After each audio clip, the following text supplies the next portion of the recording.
Welcome everybody. Today I'm doing something different. I've invited some people who are my friends and definitely not actors I've paid to come in and talk with me about A Quiet Place. Now, A Quiet Place was sort of one of the big horror movies of the year, I'd say. Got a fair amount of critical praise, and I don't know how it did at the box office, but I'm pretty sure it was a success. I saw it, so yeah.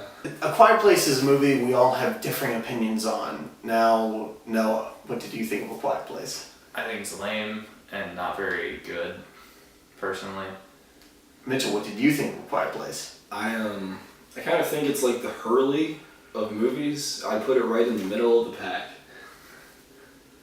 And I thought A Quiet Place was a pretty inspired, suspenseful, and all-around well-made horror movie. So the main thing I want to start with is the premise. Did you guys think that was like a good premise, like a solid premise for a horror movie? Yeah, I thought that was a great premise for a film. I was interested. I don't tend to watch trailers, but I will sometimes see them in theaters. And I remember when A Quiet Place was first making the rounds, I saw the trailer, and of course it's just like, if you make sound, you'll be hunted, and it shows them playing with the like felt pieces for Monopoly, and I'm like, okay, this could be interesting. This could be cool. And then they knock the thing over, and it becomes like a big scene. I'm like, that can be a cool movie. If you have to live in complete silence, you play with completely different aspects of cinema, and I thought it was neat. So your problem was not in story necessarily, but in execution. Yeah. Okay. But like a lot. Oh wow, Mitchell. Well, I'd say that the premise is kind of reminiscent of like something I'd see more in a student film. I think this was John Krasinski's. Was it his directorial debut? Second. This was his big breakthrough, though. Okay, so it's one of his early features, and I'd say that the premise kind of lends itself to like kind of gimmicky filmmaking in a way, because it's got something that you can latch onto as a creative lead and say, this is how we're going to organize the whole movie. We're going to organize around this one principle. They make as little sound as possible. And you can build the sets around that, you can build a sound design around that, you can build the fucking visuals around that if you want to, and they did. And they utilized it well, but it doesn't have a lot of depth, in my opinion. So not a whole lot of emotional depth, which is a notable thing I think about the movie, is that it's more, I think, concerned about being just a well-made, suspenseful thriller than it is trying to, deal with any like big themes, like say like some of the other horror movies that we've been getting, like Get Out or Hereditary. I actually really admired that about the movie. That was just about a sort of high concept premise that they could execute as well as they could. They could put as much focus into that execution as well as they could. And I'm of the opinion that they executed it very well. I thought John Krasinski showed a weirdly he showed like a very keen sense of direction for horror filmmaking, given that he's Jim from The Office. But no, I know you don't agree, so I'm curious to find out why. Well, I like the direction. I just think that the script itself is really poorly put together. Mm-hmm. Pretty much everything that leads to their downfall is like very self-inflicted, because it's like, we've been living in this world for over a year. It's like day 480 something by the time the movie actually starts like to get going, and it's just like, first off, there are just like a lot of nonsensical aspects of it, like a lot of the world they build. It's like, we have a house with these huge string lights and perfectly rowed corn. I'm like, no, that doesn't happen without making sound. All of that would require a lot of noise to make. You can't do that. You're cheating. And then the second thing is that every plot point is completely artificially constructed. Like, there's an opening plot point which ends up being the basis for the emotional crux of the movie from beginning to end. And I don't want to spoil it, but it has entirely to do with every single family member, from child to adult, making the same awful decision of endangering literally everybody all at once and not even pretending to give a shit. Okay.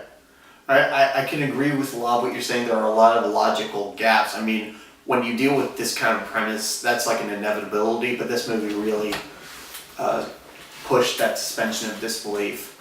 But given that it wasn't trying to be anything more than like kind of a well-done B-movie, I was okay with this sort of ignoring that for the direction, for the cinematography, for the design of the environment. I really loved all the little details about them putting sand on the floor so they wouldn't make sound. Like, that premise invited John Krasinski and his team to come up with a really imaginative environment for the characters and the creatures to play around in. So I didn't mind the plot holes, but they were noticeable, and I certainly can't like say that you're wrong. I mean, you are wrong, but I can't just like say that you're wrong. It's one of those in-between situations. Now I was gonna ask, what did you guys think of the characters? Yeah, I was about to actually mention the characters. I think that the way I see it, it's not a movie. It's not a well done B movie, but it's in the mind of the filmmakers. I think they're supposed to be really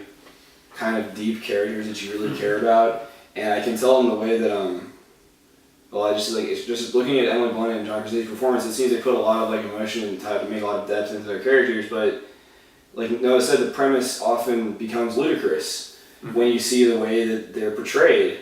And I never really buy that these are real people, and this is how real people would react to the situation. I definitely buy that these are characters in a movie, and this is, how characters in a movie would react to a situation, much like, B-movies, slash movies, but the way that they're portrayed and the way that the film tries to get you to empathize with them, it kind of tries to tug your heartstrings in a way that almost like a drama would, like indie drama.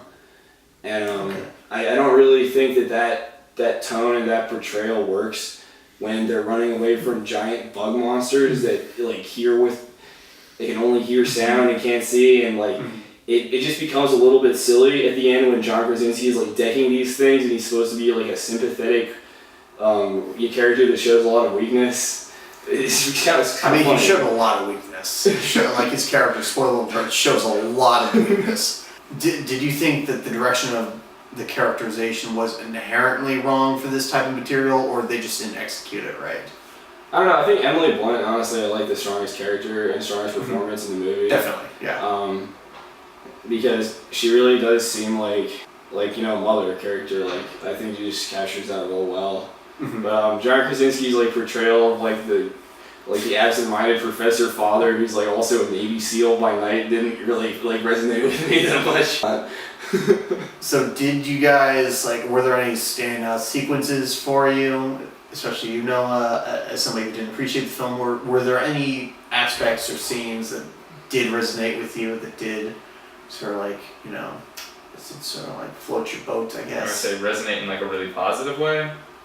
Yeah. Okay. Ideally. I don't know. There's sequences where there's these little tiny pieces where they'll hang out with the daughter character who is completely deaf with a malfunctioning hearing aid, and when you're with her alone in a scene, they tend to drown out all the other sound, and it's pretty much dead quiet, not even environmental. And I like that as like a stylistic thing, and clearly, especially early on, they use that to show you that she's deaf prior to anybody talking about it, which is pretty neat. And also it acts as like a really good through point as to why these people know sign language, and it acts as like a cool stylism that's also like narratively consistent.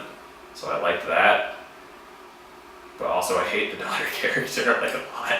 Oh. And like her whole plot line I thought we were is going really somewhere bad. positive. Okay, wow. That backfired. That's the thing. It's like everything, like that was my experience. Was every time I saw like, oh, this is a good aspect, it would immediately get hit with like something else where I was like, one step forward, two steps back every time. So like if you started with 0, by the end of the movie you're at like -20. I actually really liked the daughter character. I liked the actress. I thought she was actually pretty endearing. I agree.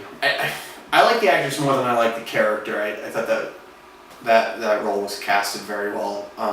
This speaks to one of the movie's problems. I can't really talk about the characters as if they were real people. Like I can't talk about the daughter like she's somebody I knew. I can just say that that her performance resonated with me, and that speaks, I think, to the direction of John Krasinski, that he was able to take these sort of flat, basic characters and flesh them out through casting, through the performances. So I appreciated that, but I can't say it's the most character-driven horror movie ever. But regardless of the movie's flaws, I do think when it's being a horror movie, when it's having these very Hitchcockian sequences of somebody made a sound and we're just waiting for the monsters to appear, maybe they won't appear, like all that stuff, I thought was done beautifully. This movie displayed a lot of patience which horror movies don't have. You know, you have to have the jump scare every 5 seconds in most horror movies, and even though that's been sort of breaking with the more cerebral horror films that we've been getting, it was still like a really standout aspect of the movie. There were like a lot of moments where like the filmmaking really made the movie, and you know, even though I appreciate a good story and good characters, when it comes to monster movies, I really can be quite forgiving in those aspects when the filmmaking rises to the occasion. So if you can put aside logical fallacies, or if you can put aside maybe weak so-so characterization, I would still recommend A Quiet Place based on the same strength of its direction. So I don't know if I've changed anybody's minds here tonight. No. I hate you. I feel so alone, gonna end up a big old